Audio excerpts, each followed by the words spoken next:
beaucoup, madame. C'était très intéressant. Je passe très vite aux questions. Il y a Catherine Morin-Desailly qui veut s'exprimer. Oui, merci, Monsieur le Président.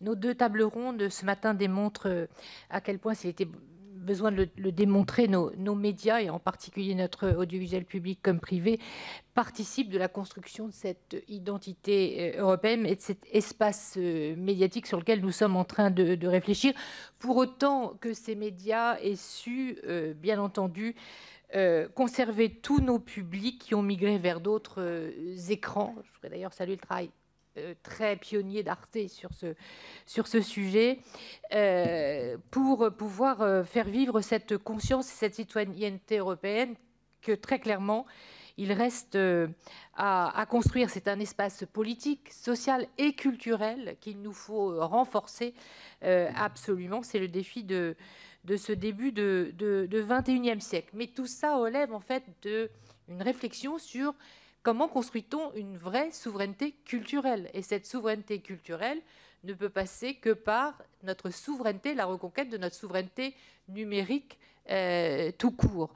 C'est Charles Michel qui disait il y a quelques mois que nous étions en Europe pris en quelque sorte en tenaille entre des modèles extra-européens, le modèle américain, donc des grandes plateformes sous l'égide desquelles nous sommes aujourd'hui contraints, et le modèle chinois, qu'il était largement temps de construire à travers, pour faire vivre nos propres valeurs, cet espace européen. Mais pour ce faire, il faut une stratégie et une politique. Alors il y a bien sûr, Madame, vous l'avez rappelé, la question des financements à travers les différents programmes européens. Guillaume Clossal l'a évoqué, financier des coproductions par exemple. Mais il y a aussi une régulation et une législation. Pour ce faire, je note que la France est quand même très moteur, puisqu'elle a fait vivre les directives droit d'auteur, droit voisin. Elle a été extrêmement militante, et ça, c'est un bon combat que nous avons gagné. Mais il n'y a pas que ça. Il y a aussi et avant tout, au démarrage, notre politique industrielle. Parce que dans cette affaire, notre système médiatique, il dépend quand même d'un écosystème largement dominé, encore une fois, d'un côté par les over the top, les Américains, et de l'autre par les équipementiers que sont les Chinois. Alors bien sûr, nous fournissons les contenus, mais nous sommes pris dans un écosystème avec des règles qu'on nous impose qui ne sont pas des règles européennes. Donc il y a à construire aussi une politique industrielle qui nous permet de reconquérir des morceaux de souveraineté à travers le soutien à nos entreprises qui peuvent aussi nous offrir dans l'ensemble de la chaîne des morceaux de souveraineté. Et là, on est encore très en retard. Je note que Thierry Breton en est conscient, mais il faut aussi que nous soyons cohérents en France avec ce sujet. Et il faut aussi des outils. Guillaume Clossat a évoqué les plateformes. Quand on pense la création de Salto, Delphine Ernotte était précurseur, parce qu'elle disait qu'il faudrait une plateforme européenne. Alors, on a créé Salto, mais Salto est somme toute finalement très réduite. C'est l'audiovisuel public français, TF1, M6. Ne faudrait-il pas une plateforme européenne des audiovisuels publics qui s'associent et privés, qui s'associent tous ensemble pour créer une plateforme qui aurait la masse critique pour être véritablement concurrente d'un Disney+, d'un Amazon Prime ou bien sûr d'un Netflix. Et puis il faut se douter aussi des normes.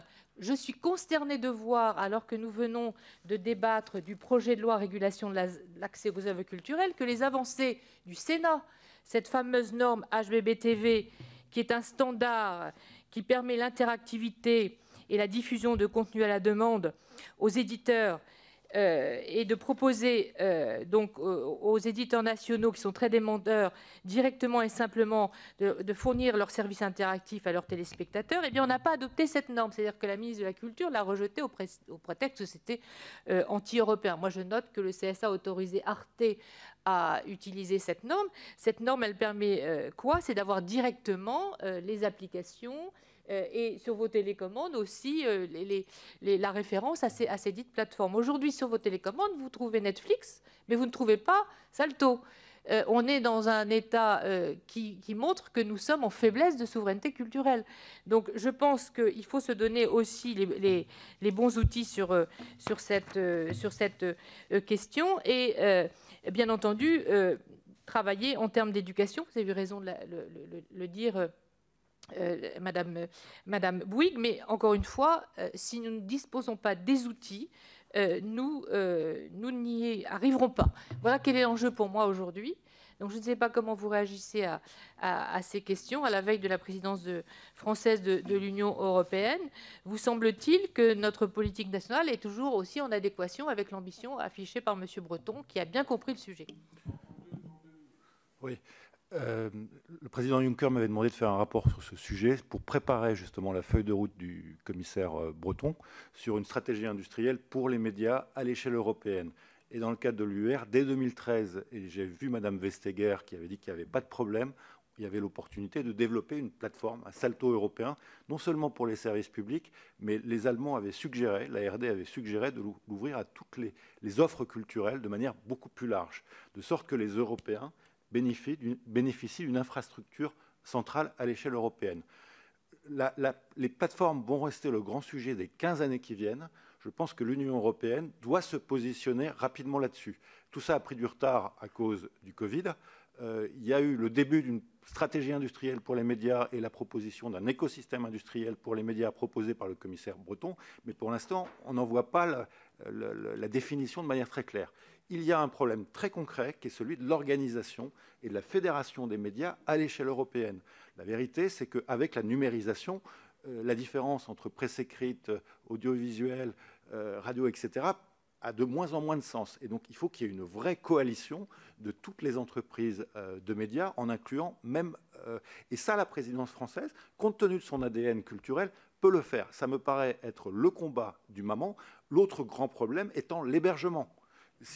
Il n'est pas normal que nous n'ayons d'autre choix que les entreprises américaines, à part OVH en Europe, parce que le sujet derrière ça, c'est qu'avec la personnalisation et l'offre personnalisée, c'est l'enjeu des données de nos utilisateurs. Il est central et il faut qu'il y ait une ambition plus forte, je dirais, dans les DMA et DSA à ce niveau-là. Et moi, je serais pour un principe que tout hébergeur européen doit dépendre d'une société européenne. Si vous voulez créer, quand OVH veut développer de l'hébergement aux États-Unis, il crée une société américaine indépendante d'OVH. Que les Américains fassent la même chose en Europe.